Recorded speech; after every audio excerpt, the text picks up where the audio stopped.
Plastic, fantastic. G'day, Stu from UAVfutures here, and today, well, this is the part 2 review of the Plastic Fantastic, the Oblivion 5-inch from TBS. It's a bite and fly racer. If you haven't seen part 1, go watch a little card. It should pop up somewhere right here. But that's where we put it on the bench. But this is the fun one. This is where we look at the text and the specs and we find out, is this the right racer for you? What's it like? What's it perform like? What's it like with the speed gun? Because look, it says it's going to get 120 kilometers per hour, and we're going to talk kilometers in this video. I'll flash some cards on the screen anyway for miles per hour because that's what it says on the box. It's talking in Ks. So I thought a shout out to my Australian and Asian brothers out there who use kilometers most of the world. We're going to be finding out how fast this thing can go. We'll show you some HD footage. We'll hand over to Grumpy Trev, crash test Cal, and then hit it with Speed Gun Sally. So enough time wasting. Let's cut out to the field, rip it around, and find out how does the TBS Oblivion go in 3, 2, 1. Rightio, out here in the field, about to rip it around with the TBS Oblivion. Pretty excited because look, as a plastic frame, it's going to be very interesting to see how this thing holds up. We'll show you some GoPro footage,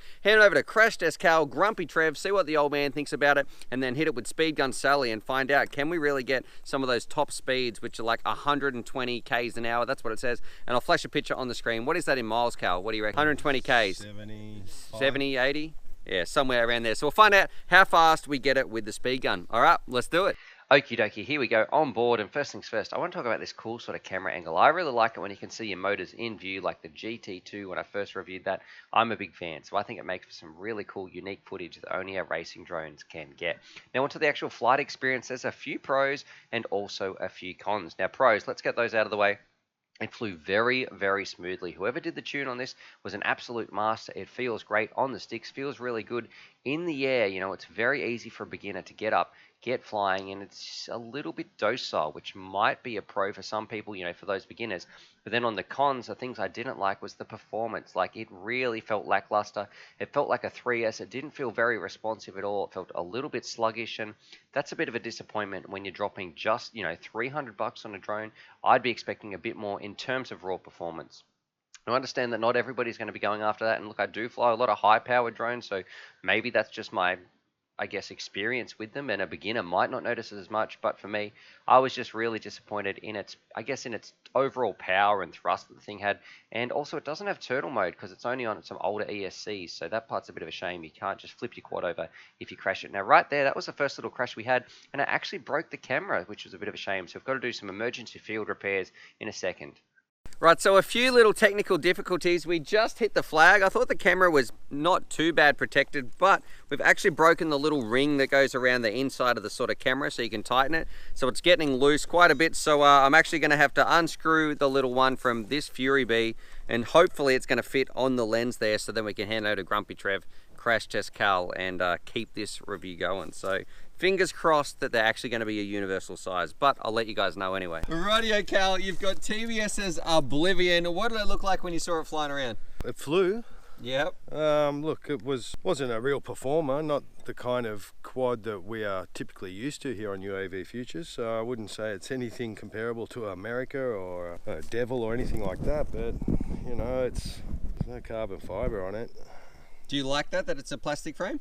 Or what do you think of the frame? Well, look, it's plastic, injected molded. It'd be fairly cheap to produce, you'd think. So if it's relatively cheap to buy, it might be pretty good. I think it's about $40 for the frame, if you just want to buy the frame. I'm not sure how well it would hold up in a really hard collision, but time will tell. And look, it doesn't seem to have much consideration toward the motors. I'm sure. Did you say they had a prop removal tool? Yeah, so you need a little tool to hold it. That's how you get them on and off. Otherwise it's a bit tricky. And if your PIDs aren't spot on with this thing, well, obviously your motors run the risk of getting hot, and there's not much ventilation for them in there. It comes tuned though, like, you know what I mean? Like, so TBS has set the tune on there, so the tune's, you know, out of the box. But you'll see it when it's flying around anyway. Yeah, well, don't erase that, whatever you do. Yeah, well, look, it does offer motor protection, whereas you're losing perhaps a bit of ventilation. You are gaining some motor protection, which is kind of neat. But you know, look, it looks like something you could buy from Toys R Us, or it's a real finished kind of product made to go to the masses. That's my first impression. Yeah, so who's going to buy this, do you think? It looks like it's going to be a good quad for beginners. This has, bullet connectors, doesn't it, for the motors and everything. So if you don't want to solder, you don't want to learn to solder, you don't have soldering tools, this could be the answer, because you don't have to do any soldering with this machine from what I understand. Except I had to solder my receiver in. Well, that's it. Okay. Should we put a pack on and rip it around? Yeah, let's give it a go. Let's go. Radio cap. All right. Flying the Tbs Oblivion for the first time. Seems to turn okay. So it looks like the tune has been properly considered. So it looks like it's come with a good PID tune, I'd say. I can tell that out of the box it behaves very well. Very compliant. I'm not getting any oscillation at all. Quite pleasant to fly, I must say. When I watched you fly, Stu, it seemed a little bit lackluster to me, like it just didn't have the speed or punch, but what I can say is it handles well. Do you think it has a lot of speed or a lot of punch? No, not compared to the kind of quads we usually fly. It's, but that, you know, for someone that's starting out in the hobby, you don't want something that's crazy. So I think this is tame, which is what you want when you're learning to fly these things for the first time. Okay, here's a good question. Would you buy this as a first time drone for you? If you were getting into the hobby, would you buy this? Look, if I was somebody that had a fair bit of money and I was time poor, meaning I didn't have the time to build, you know, this would be a great solution. You don't have to worry about soldering so much. Just your receiver, and you know, and you're on your way. So I think for someone starting out that doesn't have a lot of time or the propensity towards, you know, soldering and electronics, well, then this is a great option if you're happy to pay for it. Yeah, it's not the cheapest quad around, that's for sure, but you know, it comes with the TBS brand behind it, so that is something. I'm sure they have good customer support, although I've never really dealt with TBS. I'm sure you're getting something good for your money, or you'd want to be, because look, it's not a race class quad, but it's in the same kind of price range as a race class quad. But what it is a very, very good premium beginner's quad, I would say. It looks like it's going to take a real beating, and it's manageable, it's flyable, it's very pleasant to fly, no complaints there. So, you know, it doesn't quite have as many cons as I thought it would. It's not too bad. I'm enjoying flying it. The Osd is good, although I would change the position of the various displays there. They've got it all lined up on the top, which is not good for someone like me. I need them closer to the center where I can just glance and see the information. But you know, the camera seems to be okay. I'm getting a nice enough picture.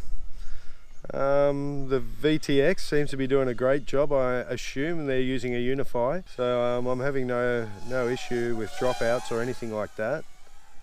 And I'm basically flying the full length of this park we're in, so no problem there. Yeah, I don't know. Look, if you got a lot of money and you just want to get straight into it, get something out of the box that's going to fly and take a crash, well, I think this is a good way to go. And I know there are some people that do fit into that category. That, you know, they're too busy working 60 hours a week or whatever. You want to get into the hobby. This is an easy way. If you got the dough, you want something good quality, and it's good quality. So if you want something good quality, straight out of the box, that's going to be enjoyable to fly, then have a closer look at this. What's Cal's famous 4 words? A great beginner's quad. Okay, all right, no worries. Rightio, Cal, I guess your final thoughts? It looks like a really well finished product, really well thought out. How the plastics hold up is anyone's guess, but I'm guessing they've put a bit of time and thought into the materials they've used here, so I'm sure it's going to hold up pretty good, being TBS. Okay, the only cons I can think of really are perhaps the price. I think if it was maybe a 30-50% cheaper, it would be a more attractive proposition for most people. But you know, also there was a little bit of video noise, I've got to say, which surprises me. In terms of what, like dropouts, reception, or no, like there was no internal noise? It was just some kind of internal noise, yeah, probably from the AirCs, which surprises me because TBS, you know, they sell diodes, they sell all kinds of fixes for these kind of issues. So I thought they would have made sure that something like this does not have a noise issue. But it's not a big noise issue, it's just slight. You kind of forget about it after you're off and flying anyway, but you know, look, it is noticeable, and I thought TBS should do better. in that area. But other than that, I was really happy with the way it flew. It was really nice to fly. I was hitting the gates, I was going around the track, no problem at all. But it just didn't have that top end performance that we're used to. So, you know, we've been flying for a few years now, but if you're just getting into the hobby for the first time, you've got plenty of dough and you want something that's going to be really easy just to pull out of the box and start flying with, and that's going to be relatively durable as well, then you've got a pretty good quad here. You know, I wish it had a bit better camera protection as well. Other than that, you know, it is what it is. Nice. Thanks, Cal. All right, you grumpy old man. Here it is. I've been hearing you whinging in the background. When's my turn? You've been dying to get on camera. We got here the Tbs Oblivion. So what are your first thoughts? Okay, yeah, look, it's feels pretty heavy, so I don't know, look, it's nice and compact. I like how it's put together. What about that it's made out of plastic? What do you think there? Well, I'm probably a really good one to test that, but it looks pretty strong. It's just heavy, I don't know. Look, it should be cheap. I think the price on this is, well, I know the price, it's $300 US or $295.99 or $299 or something like that, which is about $400 Australian. And it's just like a tad overpriced for what it is. Not even carbon fibre, a premium, it's a plastic frame at a real premium price. I mean, real premium. You mean for the whole thing? Yeah, to me, it's way overpriced. From what I've seen, I haven't flown it yet, but there's a lot better quads out there made out of carbon fibre that are half the freaking price of this thing. So let's give it a fly and see what happens. Devon, Trevor, let's rock and roll. Well, I've already got a bit of noise on the video, which is not a good thing. How long till he crashes it, Cal? 2 laps. Okay.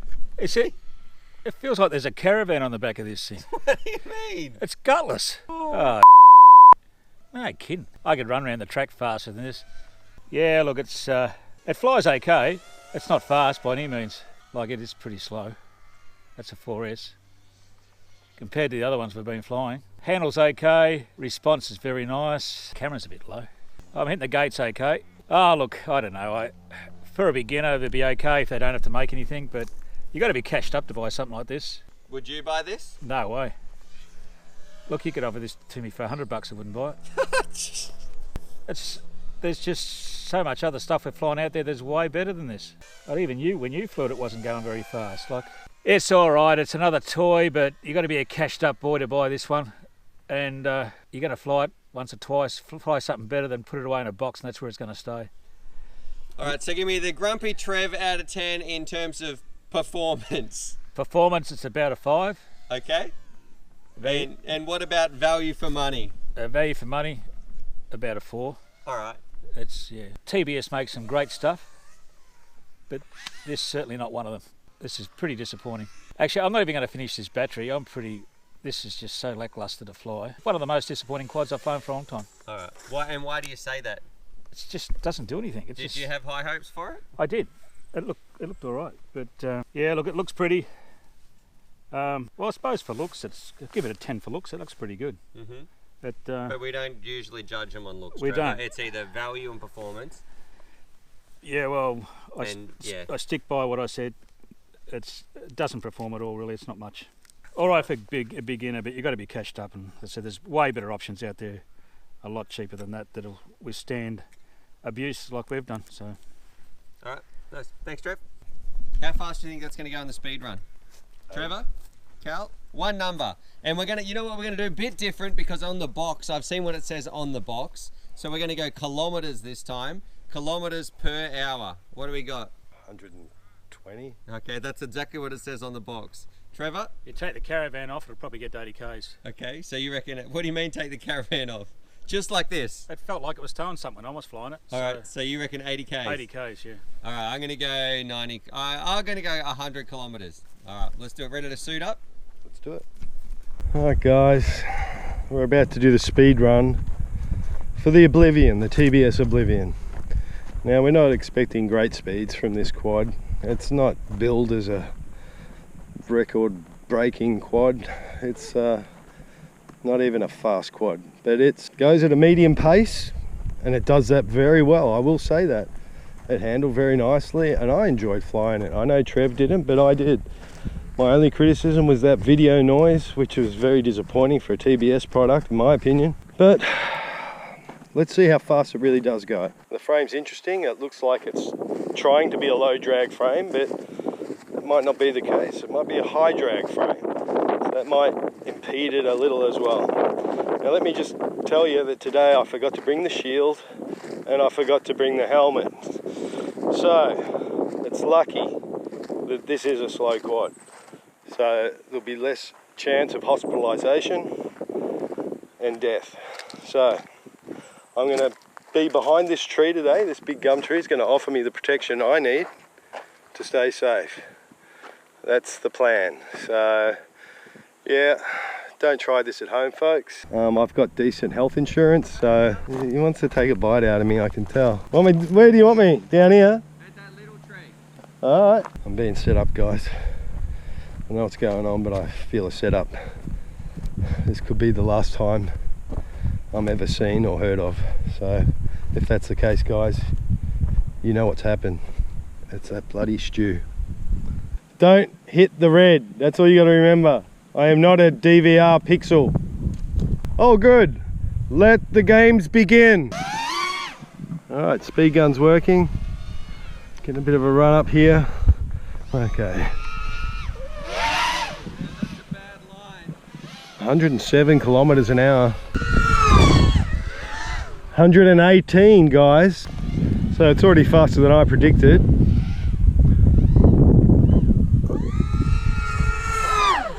116 kilometers an hour.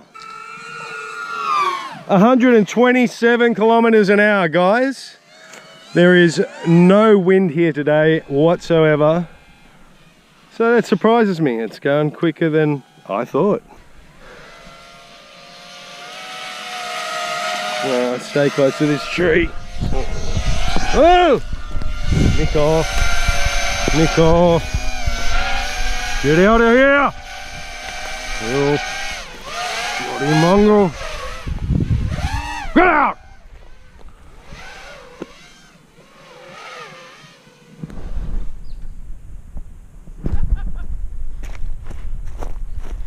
Bloody mongrels. What was the top speed? 127, I think. What's that in miles? Dunno. It's on the screen. Ask anyway. Siri. You know what was actually hard when you're doing this? Because of that camera, you can't get that crazy tilt, so it was hard to, you just had to sort of pray that you're going in the right direction. So that was kind of hard, going for that really, really hard speed. But that was still faster than I thought. What did you think, Trev? I thought it was okay with the caravan on the back. That's Grandpa's joke. All right, nice. Thanks, Cal.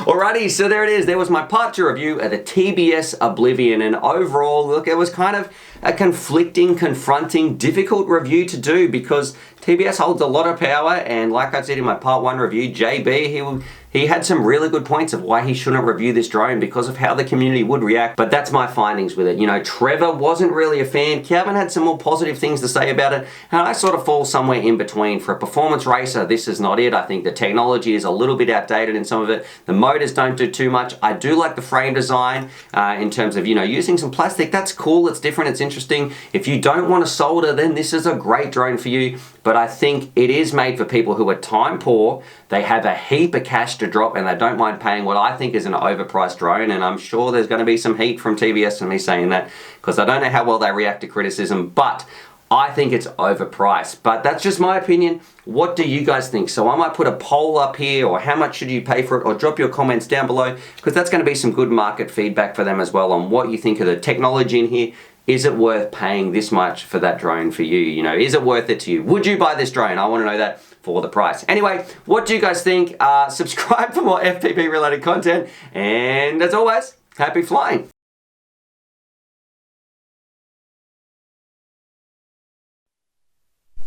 Trevor, what have you done, mate? I looked up, and I'll give you a recount. Air crash investigation. You've come down the track and then just gone straight into the top of the tree on purpose. Yeah. So- I just sort of try out one of our new recovery techniques. And, Okay, so what's happened? went to punch up over the trees, but the battery just sagged out on me. It was only a new pack, so don't know what's happened. Oh, I do. It's stuck in the tree. Do you know which tree? Yeah, one of these. This is Trevor's serious face right here, where he'll make a few short jokes, but inside he's thinking, oh, bugger me. Nah, I'm thinking, oh,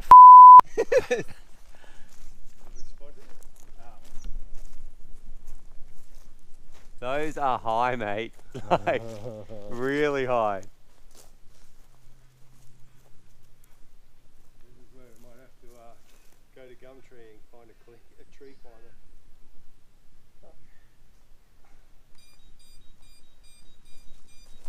Can you bring your, can you arm it?